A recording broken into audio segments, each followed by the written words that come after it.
So here's the thing. If you don't tell me your name, I'm going to put you in custody for not cooperating this morning. I'm not going to, hold on. I understand what you're doing and what you're trying to do. It's not going to help you a single bit in court to try to play these games. That's right. So are you Nasir Lewis Brown, or have you been him at some point in your life or not? Yes. Okay.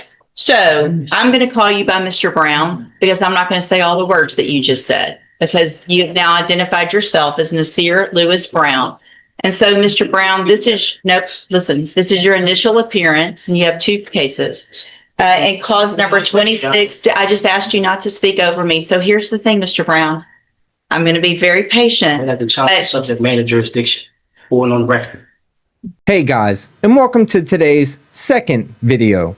I have no idea how the music came into the beginning of the first video, but as a makeup to you guys, I'm re-uploading it without the loud music in the beginning. So we have three sovereign citizens in court. The first one being a follow-up to a case that I've already covered, which is where the music was blasting. And the second and third are new sovereign citizens. I'm not going to be interjecting in this video as a way of saying sorry to those that did put up with it the first time. I do apologize for this mistake and will do my best not to let it happen in the future. Also, the final two clips are of judges and lawyers making fun of the third Sovtard. Once again, I apologize for my mistake and I appreciate you watching. So let's begin. Mr. Smith.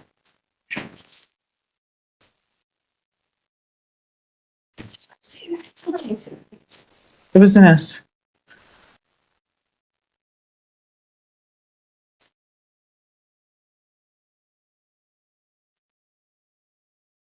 Good morning, Your Honor. Good morning, sir. My understanding is that you are choosing to represent yourself, correct?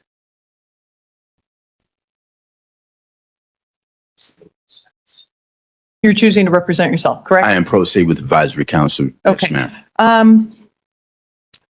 Did anyone give you information as to who that advisory council was going to be? When I called at the time, they hadn't been appointed. Okay.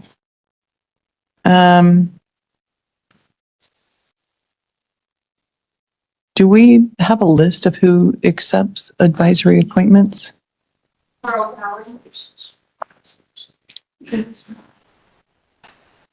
Okay, well, we'll go ahead and appoint him, and I'm going to be perfectly frank with you. The list of attorneys who accept advisory appointments is, it comes through the kind of the Office of the Public Defender. And there aren't as many attorneys as there used to be who are willing to accept advisory appointments. I do have an attorney who has been willing to accept appointments before. However, I also know that in the next few days, he will find out if he's been appointed as a county court judge. But I'm going to appoint him at this point in time. And then at your next court date, we will give you information as to whether or not he remains your attorney or whether we find out who that advisory council is going to be. Okay? Sounds good. Okay. I'm sorry. Go ahead. I just want to go on the record real quick. Okay. Okay. So I am Gregory C. Smith, Jr., appearing sui juris under the mandate of Article 6 of the United States Constitution. Pursuant to UCC 1-308 and Colorado Revised Statute subsection 4-1-308, I reserve all my rights under the United States Constitution, including the 8th and 14th Amendments, Colorado Constitution, Article 2, subsection 7 and subsection 20, the United States Code, and Colorado Revised Statutes 18-1-504 and subsection 18-6-800.3. I acknowledge the appointment of advisory counsel to assist only in procedural research and technical filing. I remain the lead inquisitor and authorized representative. This appearance is restricted to challenging jurisdiction and procedural defaults and does not constitute a general appearance or consent to the court's jurisdiction of my private person. And I'm here to address the following, which would be the sufficiency of probable cause, specifically regarding the knowing element the domestic violence designation, Rule 41E, property concerns, bond and protection order conditions.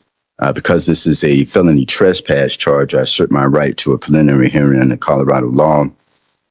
The charged offense requires a knowing unlawful entry under CRS 18-4-502.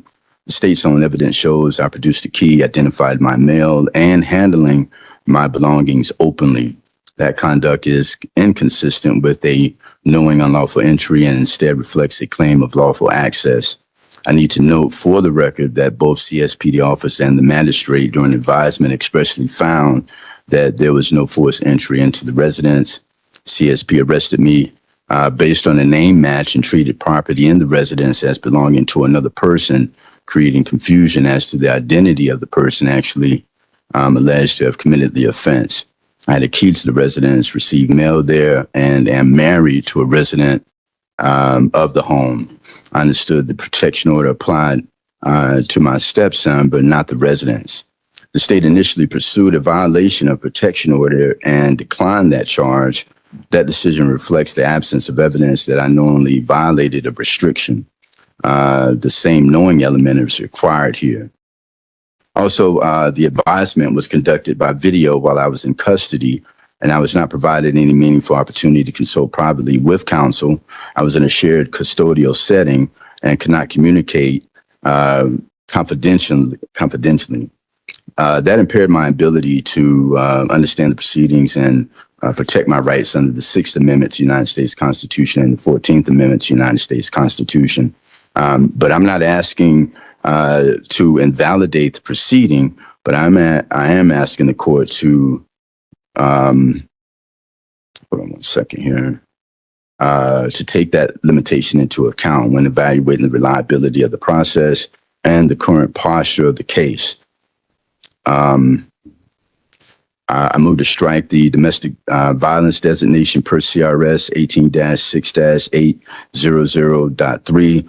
This designation is factually unsupported as there was no physical harm, injury, or verbal threat.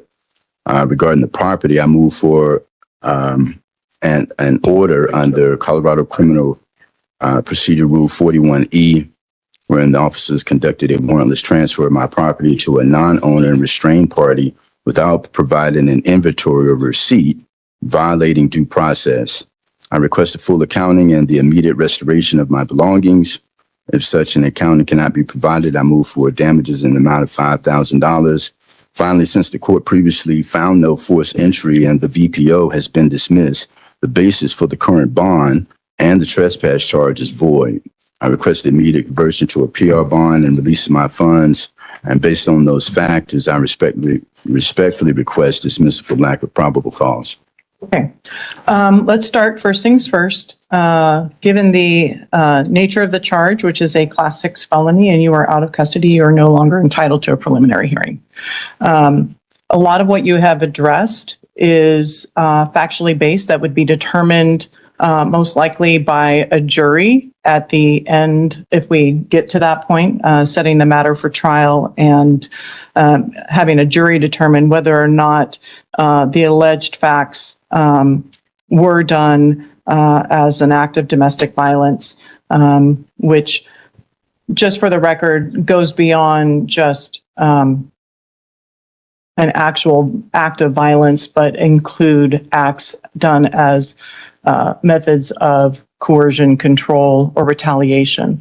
And so whether or not the domestic violence tag applies would be determined by a jury if in fact this matter is taken to trial, with a specific interrogatory being asked of the jury to find that the prosecution has proven beyond a reasonable doubt that any act constitutes a act of domestic violence. As to the factual basis, as to whether or not you believe the charges support the allegations that have been filed against you, again, you are not entitled to a preliminary hearing. A judicial officer has already made a determination that there is probable cause to find that you did the acts as alleged. And again, to the extent that you are either not offered or choose not to take any plea agreement, that would be addressed by a jury as to whether or not the prosecution has proven beyond a reasonable doubt that you committed the charge of trespass as a Class 6 felony. With regard to any evidence that was secured by law enforcement, to some extent, that may depend on as to whether or not such evidence or those items were secured and are going to be used as evidence in the case. I just don't know enough about this to know otherwise. So what I'm going to do at this point in time, noting that you have preserved all your objections, is I'm going to set this matter for a dispositional hearing, unless you're wanting to enter a not guilty plea today. I don't know. But my suggestion would be is that you spend a few moments speaking to Mr. Libby. He can advise you as to how you can get the discovery, the evidence that the prosecution has against you, that you can go over to the district attorney's office to get that information. And then also at the next court date, we will know who specifically your advisory counsel is, and they can also further advise you as to how to proceed in this matter procedurally, noting that if you take the matter to trial, you would have advisory counsel with you. But again, as you are aware, they would just be advising you procedurally how to go forward. You would be the individual who is actually conducting the trial. So we'll give you a new court date here in a moment. And you said the preliminary hearing was, I couldn't have one. You're not entitled. Not entitled to one because of what now? Because of the element of the charge and because, or I should say the level of the charge, and you have bonded out. If you remain in custody, you are always entitled to a preliminary hearing. It changes a little bit once you have posted bond. But I'm going to give you a new court date here. And then we're going to set that about 4 weeks out. And if you just want to spend a few moments speaking with Mr. Libby, unless you already know how to get your discovery. Prince Pugh, would you please start the record? Yes, Your Honor, thank you. This is State of Indiana versus Prince Pugh. The cause number is 64D012305, ISO F54448. Defendant is present in court in person by video conferencing, is here with counsel, Mr. Steve Provost, State of Indiana by Gary Gurman. I think it's an F6 though. That's just a typo. It's definitely 2305 F64448. Morning, Mr. Pugh. Can you hear us okay? Yes. Okay, thank you. Mr. Provost? Your Honor, I don't have anything new to report to the court. I haven't been able to see Mr. Pugh since he was rearrested on this matter. However, I have reviewed the pleadings that Mr. Pugh has filed, and I guess I'm looking to get some clarification from the court and Mr. Pugh as to my office's involvement in this matter, Your Honor. From what I've read, it appears Mr. Pugh is desirous of representing himself in this matter and has filed his own pleadings in accordance with that desire. But I want to be clear if in fact that is what he wants and if my office should be withdrawing from this case. Well, what happened was I entered an order striking some pleadings back in November. There were some more pleadings that were filed. I struck those in last week. And then there were some more pleadings filed, and I have a motion, or an order rather, that strikes those. But while it was in the work queue, some more motions came in, so I needed to work on the order to strike the additional pleadings that came in. We don't allow for hybrid representation in this court, Mr. Pugh. So I've appointed counsel for you, and you need to file anything that would come to the court has to come through counsel. You can't file things on your own, sir. You understand that? No, I do not understand that. Okay, well, that's how it is. So anything you need to file has to come from your lawyer. And if it doesn't come from your lawyer, I will strike it from the record because we don't allow what we call hybrid representation. Okay. I object. Okay, we'll note your objection for the record, sir. Your Honor, do we need to have any discussion with Mr. Pugh on whether he wants to proceed pro se? I don't have a motion from him to proceed on his own and without counsel. May I ask, I understand you're not going to address it today, Your Honor, but just so I'm clear. I mean, he hasn't filed that motion. Yes, I filed a motion for a special appearance. Yeah, that's meaningless to me, sir. And I struck that from the record, so it's of no moment. Indeed, I object. Noted.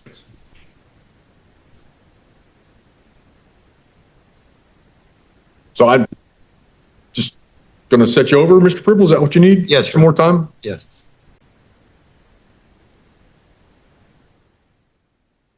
My Honor, are you aware that the respondent is a national citizen to the United States of America Republic, which is a sovereign government that has its own jurisdiction? Is the court aware of that? Nasir Brown? Good morning. Are you Nasir Brown? I'm not here today on special appearance. I'm sorry, speak up so I can hear you. Here today You're appearing here today? by special appearance. Okay, what is your name? I'm a third party intervener on behalf of artificial legal entity, Nasir Brown. Okay. At one point in your, And then talk about the chamber of others. at some point in your life prior to being this third party, were you Nasir Brown? No, You're not him. I'm a third party intervener. So here's the thing. If you don't tell me your name, I'm going to put you in custody for not cooperating this morning. I'm not going to, hold on. I understand what you're doing and what you're trying to do. It's not going to help you a single bit in court to try to play these games. That's relative. So are you Nasir Lewis Brown, or have you been him at some point in your life or not? Yes. Okay. So I'm going to call you by Mr. Brown because I'm not going to say all the words that you just said, because you've now identified yourself as Nasir Lewis Brown. And so, Mr. Brown, this is your initial appearance, and you have two cases. And cause number 26, I just asked you not to speak over me. So here's the thing, Mr. Brown. I'm going to be very patient. And at the child subject matter jurisdiction, going on record. Your challenge of the subject matter jurisdiction is overruled. Let me go through what I need to go through, okay? So this is your initial appearance, your first day in court. I'm required to go through what you're charged with by indictment. In cause number 26, DCCR 0322, you're charged with a third-degree felony offense of assault family violence by impeding breath or circulation from February 16th of 2026. And then in cause number 26, DCCR 0323,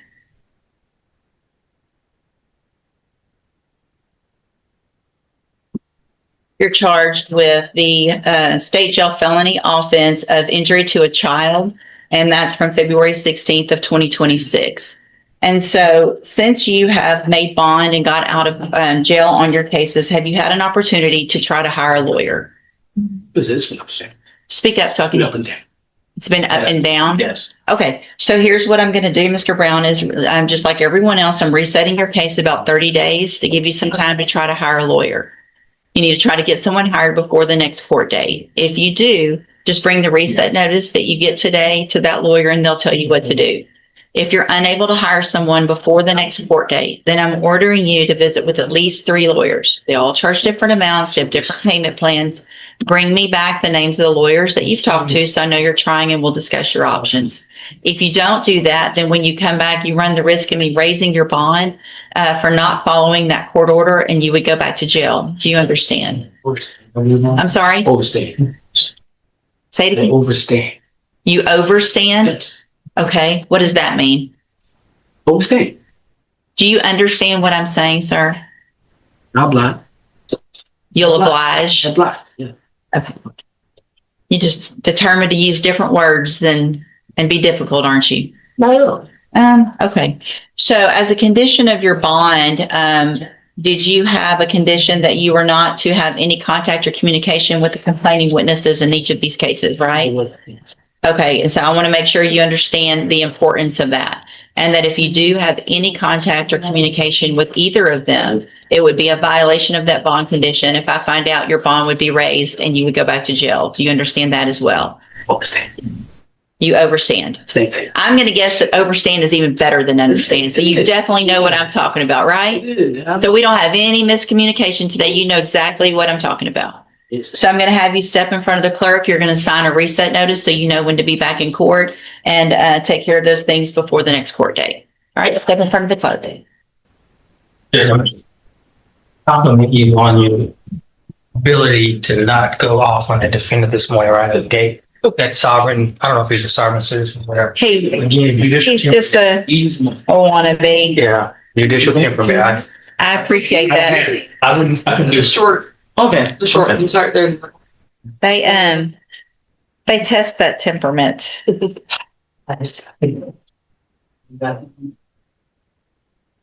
You understood. You know what, though? We decided after court that that's actually better than understanding. Understanding. I mean, Understand. there should be no miscommunication or anything like that. Misunderstanding. If you, because you overstood. Understanding. Right. I mean, ask maritime. You understand. I tell you everything you're going to say. You have any questions? You understand everything? If I'm gone with you, I know. They always got to say something. I guess he understood. He didn't overstood. That's true. That wraps up today's courtroom chaos. And once again, the biggest lesson is that repeating legal buzzwords doesn't replace a solid understanding of how the justice system actually works. No matter how confident someone sounds, the courts still rely on evidence, procedure, and the law, not internet theories or word games. If you enjoyed this breakdown, be sure to hit the like button. It really helps the channel grow. Share this video with friends, family, or anyone who enjoys real courtroom moments and legal commentary. And if you haven't already, subscribe and turn on notifications so you never miss future updates on these cases and more unbelievable courtroom encounters. Thanks for watching, and remember, when the facts are on trial, reality always gets the final